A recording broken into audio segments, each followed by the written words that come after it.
Y estamos de vuelta aquí con el programa. Tal y como dijimos, tenemos a una doctora que ha tratado a muchos pacientes en Santiago, en la clínica La Unión. Ella fue directora de esta clínica y actualmente es coordinadora de investigación. Es neumóloga y me refiero a la doctora Natalia García. Muy buenas noches, Natalia. Gracias por estar con nosotros. Muy buenas noches. Gracias, Maracela. Es un honor. ¿Cuántos pacientes? Me estabas diciendo antes de que empezáramos que empezaron el 5 de marzo a recibir pacientes. ¿Cuántos han recibido hasta la fecha? ¿Cuántos tienen ingresados actualmente? ¿Cuántos han dado de alta? ¿Y cuántos han fallecido? Para tener una idea de lo que ustedes han tratado. Desde el 5 de marzo, pacientes ingresados. Nuestra clínica ha manejado una estadística de 41 pacientes ingresados, de los cuales han sido egresados 36 pacientes en muy buenas condiciones. Hemos manejado en el triaje respiratorio, que son los pacientes ambulatorios, aproximadamente 250 pacientes, los cuales han sido manejados con tratamiento domiciliario. Esta ha sido nuestra experiencia, una experiencia que inicia desde las primeras notificaciones de la Organización Mundial de la Salud, cuando declara como pandemia el 12 de febrero y nos da la alerta a todos los países de que nos preparáramos para esta avalancha de personas enfermas. Nuestra clínica tiene una estructura de trabajo donde todos los profesionales, tanto administrativo como operacional, con sus respectivos directivos, de los cuales soy parte, iniciamos con reuniones pertinentes, rutas de acceso, donde ubicamos una torre, le pusimos torre distante. Esa primera torre, la torre D, con su nombre, así mismo lo identifica, una torre que está aislada de las demás torres. Y esta primera experiencia tuvimos 12 camas y poseemos 30 ventiladores solamente destinados a este tipo de pacientes. Hemos visto la gran demanda de pacientes que nos llegan cada día y ya tenemos hoy día 54 habitaciones dispuestas. Séptima planta, quinta planta y torre D. Y actualmente 45 están ingresados. En este momento tenemos 45 pacientes ingresados. ¿Cuántos han fallecido, doctora? Han fallecido 3 pacientes, de los cuales la experiencia que se recoge son pacientes que estuvieron en casa, recluidos, sin darle importancia, subestimaron los síntomas y cuando llegaron a la clínica llegaron a un estado muy avanzado. Sabemos que esta enfermedad destruye totalmente el pulmón. Silenciosamente no se percatan de que esta enfermedad va degradando el pulmón a un nivel que provoca una fibrosis pulmonar. Es como un panal de abeja, donde el paciente finalmente puede fallecer. Los casos extremos llegan después de 10 días de estar en casa, subestimando estos síntomas tan importantes. Precisamente, doctora, ¿en qué momento un paciente debe tomar la decisión de buscar la asistencia sanitaria? Dado que se nos ha dicho, si usted no tiene síntomas graves, quédese en su casa para evitar el colapso de las emergencias y de los hospitales. ¿En qué momento sí tengo que decir, me voy a la emergencia, tengo que irme al médico? Realmente, la experiencia nuestra con este virus es impredecible. Es un virus nuevo. Estamos cada día notificando diferentes manifestaciones. Por ejemplo, tenemos pacientes de 60 años que solo tienen dolor en el cuerpo, como dice la gente vulgarmente, el cuerpo cortado, cansancio físico, astenia, sin fiebre. Y este paciente se está agravando, está complicado y esa edad mórbida mayor de 60 años, como hablaron los chinos, y 80 años aumenta la mortalidad y sobre todo hombre, porque la mortalidad es mucho más frecuente en hombres, 51.4%. ¿Por qué eso, La mortalidad, doctora, es 2.8% en hombres versus 1.7%. ¿Por qué eso, doctora? El hombre tiene receptores ECA más aumentados en el pulmón. El receptor ECA es que se encarga de recibir el virus. Tiene más pleomorfismo, o sea, más afinidad por este receptor. Entonces, este paciente, hombre, tiene más tendencia a que tenga más receptores para recibir el virus. Ya. Y fíjense que nuestras estadísticas, del 81 pacientes ingresados, 11 son mujeres y increíblemente 57 son hombres. Bueno, el Hasta ministro... este momento. La mortalidad de mujeres en nuestra clínica, negativa. Los 3 hombres que han fallecido, todos hombres. Sin embargo, la edad ha variado en nuestra reciente casuística. Uno de 47 años, pero tenía morbilidad, llegó después de 14 días a la clínica. La morbilidad es que es un asmático. Otro paciente tenía tromboembolismo previo, o sea, un daño vascular previo y era hipertenso, mayor de 60 años, lo que no descarta que una persona joven puede estar afectada. Importante dato, según las estadísticas mundiales, personas jóvenes que tienen hábitos tóxicos como vaping, juca, cigarrillo, son personas que tienen obviamente daño estructural pulmonar ocasionado por el hábito tóxico, por la exposición continua. Un pulmón dañado recibe este virus y obviamente la evolución no va a ser tan buena como una persona joven, virgen, saludable. Doctora, ¿siente que a la luz de lo que se ha señalado acerca de la cantidad de pruebas originalmente disponibles en este tema del coronavirus, puede estar recibiendo personas que presentan síntomas asociados con el coronavirus, pero que no hay forma de confirmar esos casos? ¿Es esa realmente la situación de las clínicas y los hospitales? Nuestra situación real es que carecemos de las pruebas de forma inmediata. ¿Y qué hicimos como institución?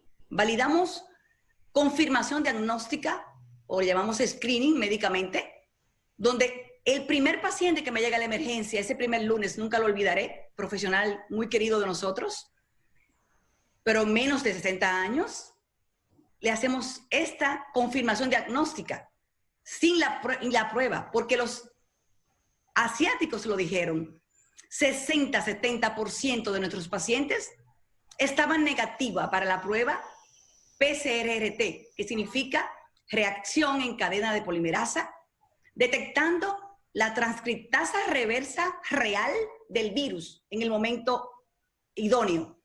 Pero estas pruebas, muchas eran falsas negativas.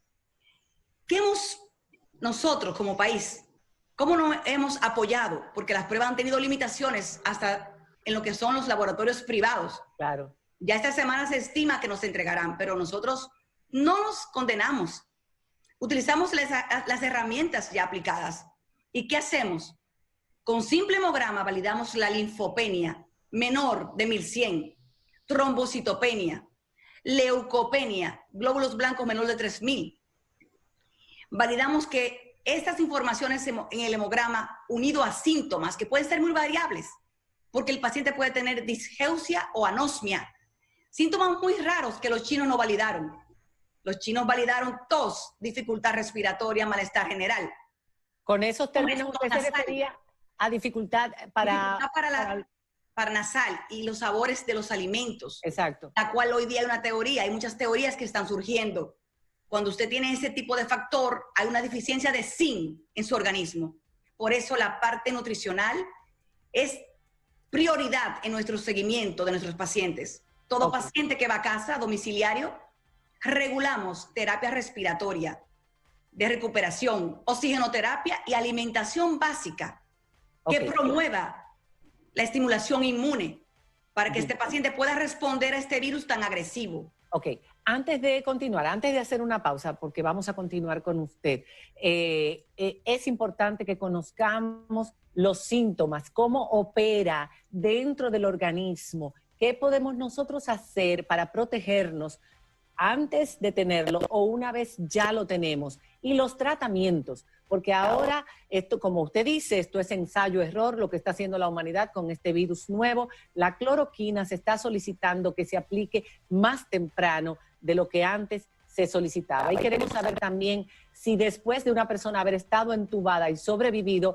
tiene secuelas. Más adelante algunas preguntas con la doctora cuando regresemos después de la pausa.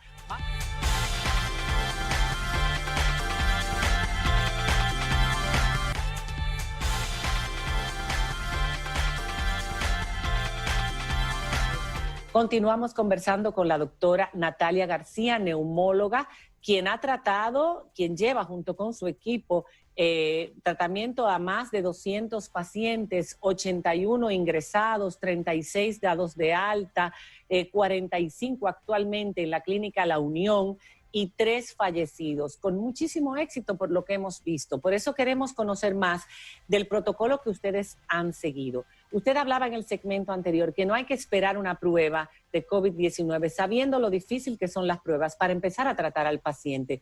Hablaba de una serie de analíticas que eran necesarias para determinar si ese paciente tenía el COVID. ¿Cuáles eran las otras que quería mencionar antes de continuar con las preguntas? Sí.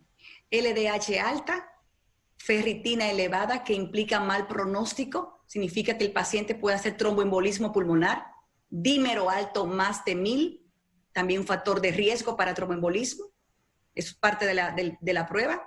Transaminasas hepáticas, que tiende a elevar mucho este virus, y sobre todo hallazgos radiográficos que nos hablan del infiltrado intersticial que dan los virus habitualmente, pero lo más relevante, los hallazgos tomográficos, donde hay lesiones específicas, opacidades pleurales, hay canalillos que le llaman sliding los americanos.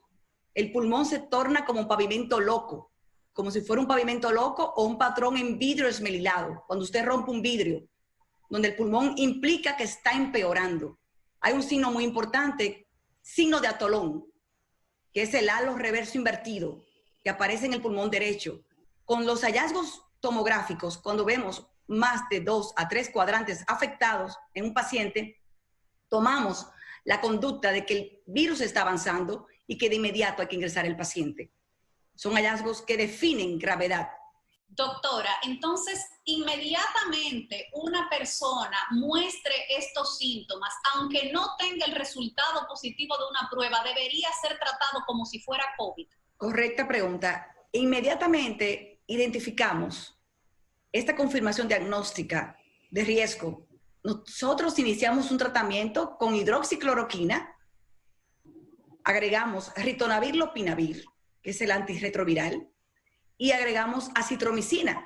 Esta fue nuestra triple terapia, unido a datos para manejar sintomático al paciente. O sea, el paciente te hace fiebre y tú le pones paracetamol. Debes hidratar a tu paciente. Debes tratarle, si hace broncoespasmo, no puedes nebulizarlo, porque aeroliza el germen.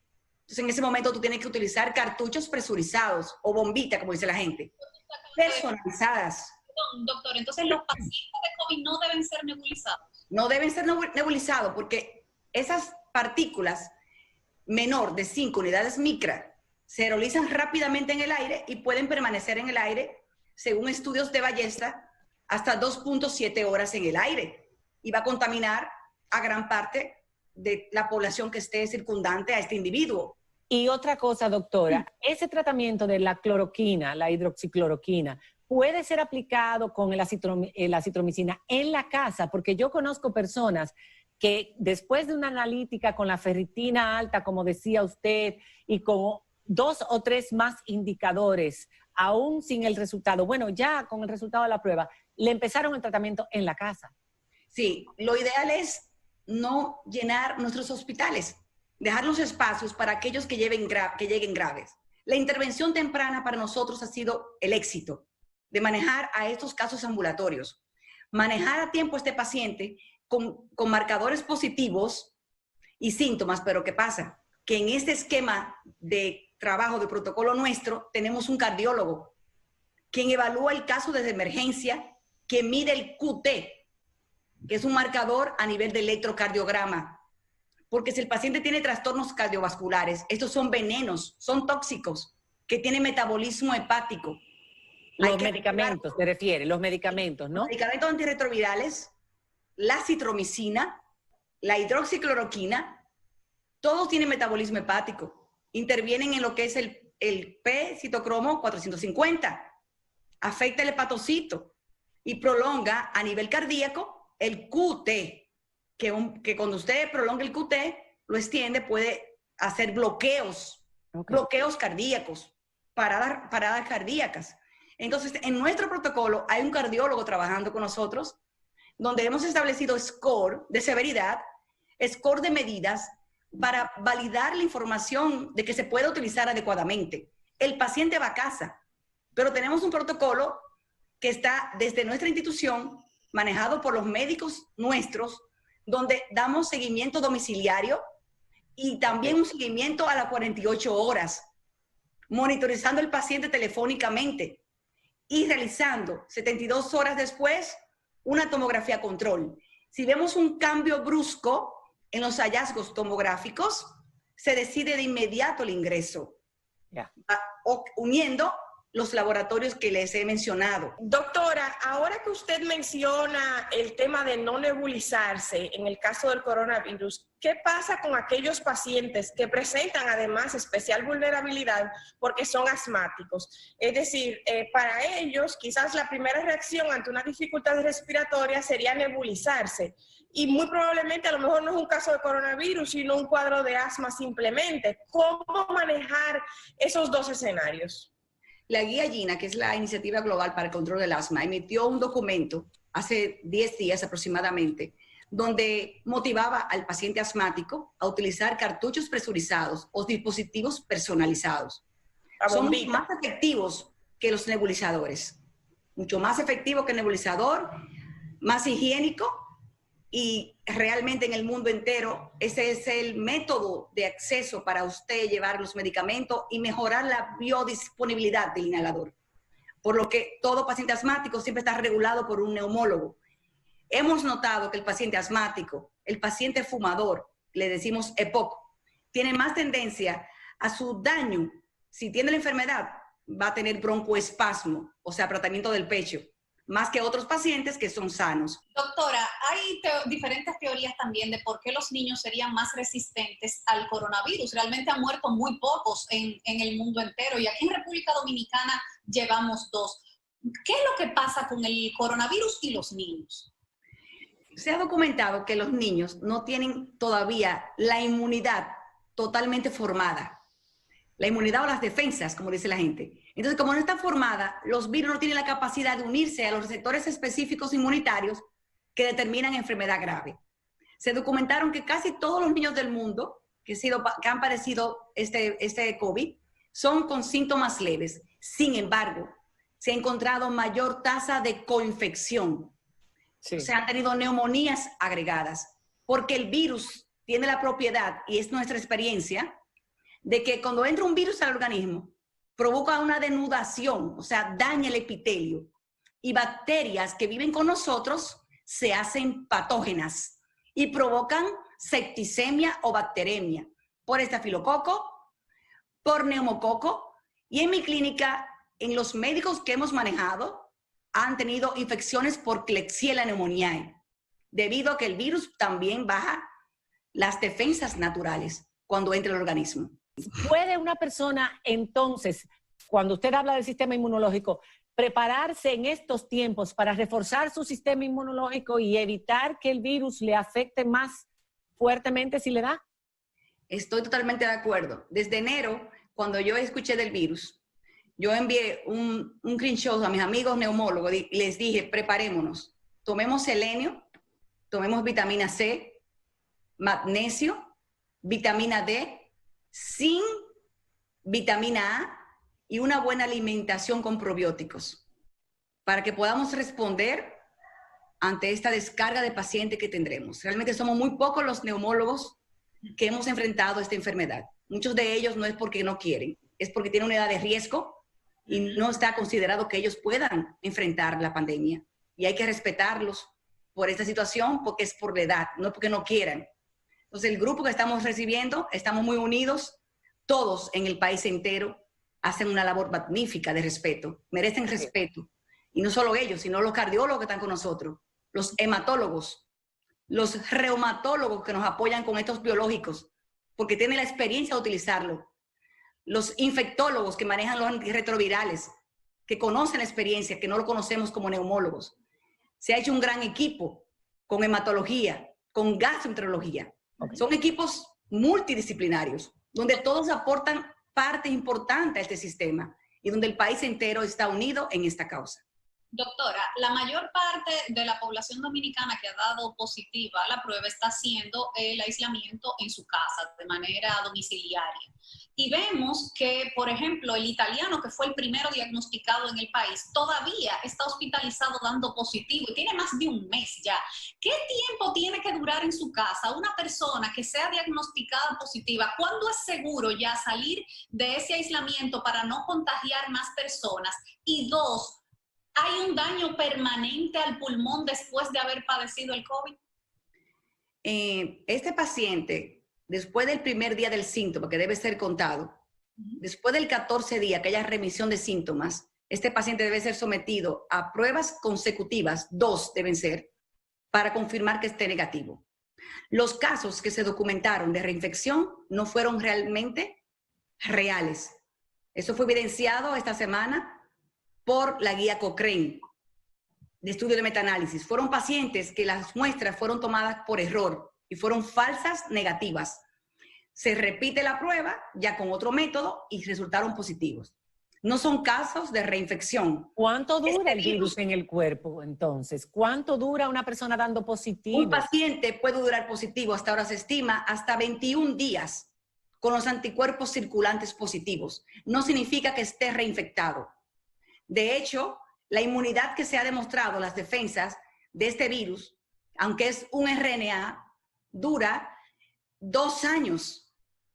Se mantienen circulando los anticuerpos basados en los previos SARS, en el SARS-CoV-1. ¿Y eso nos protege? ¿Eso nos protegería de volver? Protege 2 años, pero luego del tercer año, estos IgG, que son los anticuerpos que circulan contra este virus, se van documentando que van disminuyendo al tercer año, por lo que la vacuna es prioridad. Claro, eso que preguntó Diana es muy importante. Después que un paciente ha pasado por un entubamiento, por ¿cómo le llaman ustedes? Que al pulmón cuando se fibrosa, que se pone como panal de abeja, y logra sobrevivir. Primero, el porcentaje de supervivencia de los pacientes que llegan a ese punto, así como vimos a Cruz y Minian, por ejemplo, y las secuelas a corto y largo plazo, doctora, para terminar. Sí. Se documentó en Corea que un 60 a un 70% y un 20 a un 40% de pacientes quedan inválidos respiratorios. Porque es irrecuperable el daño de la fibrosis, como usted dice, Cela. Es irrecuperable. Cuando el pulmón se daña y se fibrosa, y ese pulmón queda para siempre dañado. Queda dañado, por tanto, la recuperación no se logra totalmente. El paciente queda invalidado. Entonces, por eso es que en ese periodo tratamos de manejarlo inmunosuprimiendo ese pulmón. ¿Con qué? Con la misma hidroxicloroquina. FDA hace 7 días emitió un documento donde si usted usa la hidroxicloroquina cada 14 días por 2 meses, usted controla esta respuesta inmunitaria. Por tanto, disminuye el riesgo de más daño al pulmón. También estamos utilizando esteroides a bajas dosis, bajo controles exactos. También estamos induciendo la natación, oxígeno domiciliario en el paciente, 12 horas por lo menos, los primeros 7 días. Caminatas reguladas por nosotros en nuestro protocolo, de 200, 500, 1000 pasos por día, cada vez va aumentando, hasta llegar a un tope de 1000 pasos por día del paciente. Una última pregunta. Están usando mucho la sal. Hay un video que anda por ahí. Todo el mundo está tragando sal todos los días para la garganta, para matar el virus, para cambiar el pH. Por favor, aclare rápidamente si todos estos remedios caseros que están circulando son efectivos y si debemos hacerlos. Las medidas de antisexia son aprobadas por mí. La sal es un antiséptico natural con el agua tibia. Y realmente el ácido periocético mata el virus en superficies. Por lo que el vinagrito, que también es un antiséptico, utilizarlo como higiene personal no está de más. Mientras más higiene, mejor. No es que mate el virus. Cuando ese virus entró vía nasal, ya ese virus toma su respuesta por sí misma. Pero evitar y tener esa higiene social y etiqueta respiratoria y distanciamiento social son medidas apropiadas para evitar que este virus siga diseminándose. Y personalmente cuidarse, su alimentación, su higiene personal, lo apruebo también. Muchísimas gracias, doctora, por su intervención. Nos quedaron muchísimas preguntas, pero tenemos el tiempo limitado en televisión. Gracias y hasta una próxima ocasión. Señores, continuamos. Tenemos a Gaby Castellanos cuando regresemos después de la pausa. ¿Cómo ha afectado el COVID-19 a las redes sociales? Nuestra querida Gaby con nosotros. Ya volvemos.